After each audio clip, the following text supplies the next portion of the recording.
ammoo adda wal qoodanii garee godhanii naannoos ganda walii kennanii wal lolaa jiran naannawa daangaa Suudi Arabiyaati fi Yamanii fi akkuma walii galatti naannawa kanatti ijoolleen wal miidhaa jirtu waan kanaatu arraas nu baase ni turtanillee injiinaa hin turre waan nu tursiisee jira yeroo amma duraani beeytan rakkoon tun gaafa uumamtee baanee lallabaa turre gaafa dhiyoo tana eegalamuu deemtummoo aduu har'aa booda walaa sheekii walaa qeesii tokko yoo nu afaan dhufe isaatu beeka jedhamee eegalame sheeka waan si ajaa'ibsurra tokko keessan hin beenu walaa sheekii walaa bari akkitti jaanillee si dhiba sheeka akkitti jaabanillee eegalame dhiiroo nama dubbii oowwisun taanu jennee oduma garaanu nyaatu bubbulle waa'ee kana keessatti namni aqlii qabu hundi ni beeka kabajaan meeqa walirraa fuudhamtee ijoolleen teenya kabajaa wal dhorkitee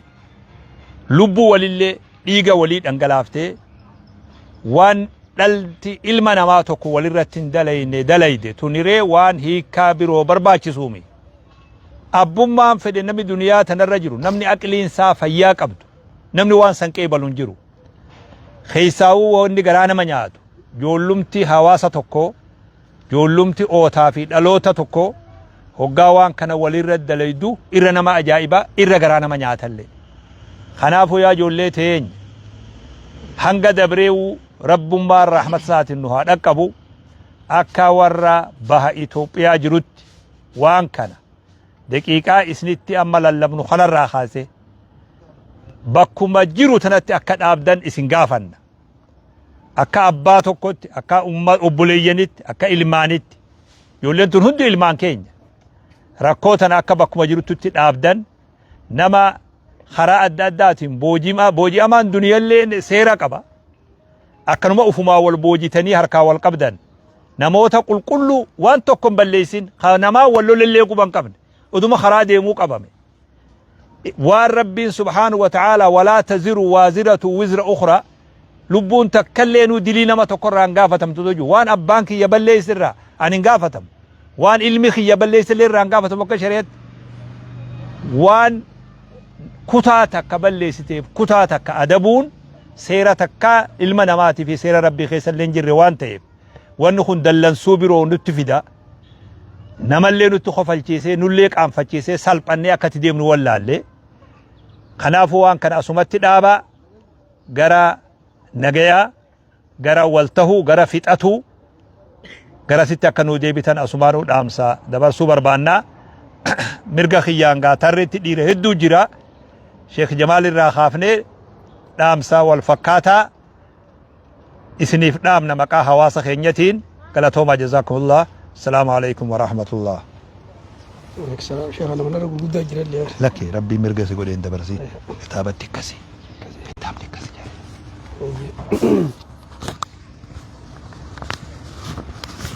السلام عليكم ورحمة الله وبركاته. وعليكم السلام. أواس خينيا ورث قليتي إن تنا رجيسا أفان نتيسني دبنون كان خبيتا ilmaan ootaa ilmaan dhalootaa ilmaan saba tokkoo ilmaan amantaa tokkoo warra biyya tanaas wajji qabnuun madaraka irraa kana sheekha dubbiin tun arraboodan deebitu tafaa'ulumaafu bakki irraa lallabaa jirru tun magaalaa jaalalaa magaalaa hawaasummaa bakka magaalaa qaroominaa wanni Itoophiyaa tana fakkii Itoophiyaa jechuun Itoophiyaa xiqqoo jedhaniin fakkii Itoophiyaati Itoophiyaa laaluu namni fedhe dire dawalaala biyya tana keessatti namni Oromoo Somaalee Amaara Tigiree Guraagee Hararii lakkaawin fixu sabaa sablammiin kana bira kutee Faransaay Araba Hindi namni hoggaa dubbatullee biyya tanatti afaan wal keessa godheeti yeroo takkatti afaan shaniin dubbatu jecha tokko jechuu ergaa takka gama jalqabaatiin Amaaranyaa gamanaan Oromonyaa gamanaan Somaalenyaa gamanaan Arabanyaa gamanaan Hindi wal keessa laaqee dubbata magaalaa qaroomina hargansuu Itoophiyaa jechuun bakka Itoophiyaan hafuura baafattuun hafuurri Itoophiyaa asiin baabee akkasii hubadhaa somba Itoophiyaa jaanii magaalaa irra jirru kana Diredawaa sombiyoo nagee qabaati biyyi guutuun nagee qabaati qaamni guutuun nagee qaba yoo sombi nagee qabaate jechuudha maaliif jennaan isatu dhiiga qaama keessa wanni godha asiin hafuurri baha asiin sagaleen baati biyya tana wanni bahus asirraan baati wanni seenus asirraan seeti madraka dirree magaalaa jaalalaa magaalaa Sheekh Amin Ibiroo faa keessa dhaabbannee isin dubbachuu jirra. Sheekh Amin qofaa miti biyya guutuu wajjin qaba. Hayyoonni ogeeyyonni akkasuma qabsaa'onni bakkitti wal gayaa turan asii wanni asirraa face biyya hunda wal geessi asirra dhaabbannee isin dubbachuu jirra arratti irraa booda waan kana. Wanni isiniin jennu obboleeyyan keenya seerattis shari'attis namoomattis woomata kallattu obboleeyyan wajjin dhalate ilmaan adeeranii maqaa gandaatiin wal yaamanii ganda walib baasanii gandaa wal loluun qaroominaasii miti beekumsaasii miti adaba naamusaasii miti namoomaasii miti kuni gadi galummaadha. Nama abaarsallee rabbi isinirraa haa qabu nama abaaramee waan akkanaa dalaga arrarraa qabnee wanni isiniin jennu ilmaan obboleeyyanii biyyattuu hawalin lolle biyya namaa keessatti gandakka walin lolle imaltuu keessatti nama maqaa walib baasanii nama miskiina nyaatee garattin dhugin nyaatee garattin quufin dhugee kadheebuun bayin bahararraa akkannichi been qabanii hamtuu irra dalagan tana rabbiin nu naaditu waan kana ganaa rabbi nutti hin deebisin fuuldurallee islaamummaanis isin qabne obbolummaanis isin qabne namoomaanis isin qabne arra booda ilma abaarame ilma haadha abbaan abaaran ilma gosti abaarte ilma biyyi abaarte habiyya tanaaf hin tolle habiyya namaa ta dhaqesaniifis hin tolle yoo taate malee arra booda maqaa gandaatiin walit deebi'anii wal loluu wal miidhuun asitti dhaabbatti nama yoo wal lole nama lama wal lole wal dhufanii walii araarsan badii nama tokkootiif namni tokko hin gaafatamu lamaa wal lole san dhugaa namni lama wal lole wal hin faarsu lamaan jechuu khabiraa jechuu akka walitti hin deebine jechaa dhaamsi guddaan ammoo dhaamnu nama sheekha fakkaatu nama hayyuu fakkaatu nama ogeessa fakkaatu beekaa manguddoo biyyaa ka fakkaatu ka maqaa gandaa himatee dargaggeessaa fi shamarran hawaasa biyyarraa beekana walib buusu abaaramaan kam sheekarra isa kana biyya isaa jiraatu achi isaa jiraatu namni tarkaanfiin irra fudhatamuu qabdu kana nuti asumaan biyya tana mootummaanis nu wajjitti yaada biyyi hawaasnis itti yaada biyya abbaarraa baddiyoo baddeesi namoota arraba dheeratu ha gandi abaluu akkas jee ganda himatu sheekaas yoo ta'e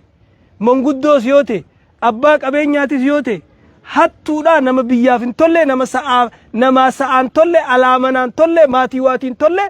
mootummaanis asumaan sagalee teenya tana yoo dhageessan bakka jirtanitti tarkaanfii karra fudhattanii isiniin jenna addunyaan silaa'uu bahara keessa oguu deeman dooniidhaan yoo tokko bakka takkaan ure yoo urusan yoo harka qabuu baatan bishaan achiin nama seenee ganda guutuu liqimsa. Kanaafuu obboleeyyan keenya ni saalfanne ni qaanfanne akkatti dubbannu wallaalle akkatti dubbannu dhabne wannummaan itti arra eeneewu garanaan garasin bakka irraa dubbatan hin qabdu dubbiin rabbi sodaadhaa dhaloota sodaadhaa namooma sodaadhaa arra booda waan kana nurraa dhaabaa isiniin jenna madraka magaalaa jaalalaa magaalaa dirree dhawaarraa isinii dabraa jiru. السلام عليكم ورحمة الله وبركاته. الله أكبر. وعليكم السلام ورحمة الله وبركاته. السلام عليكم ورحمة الله وبركاته. وعليكم السلام ورحمة الله.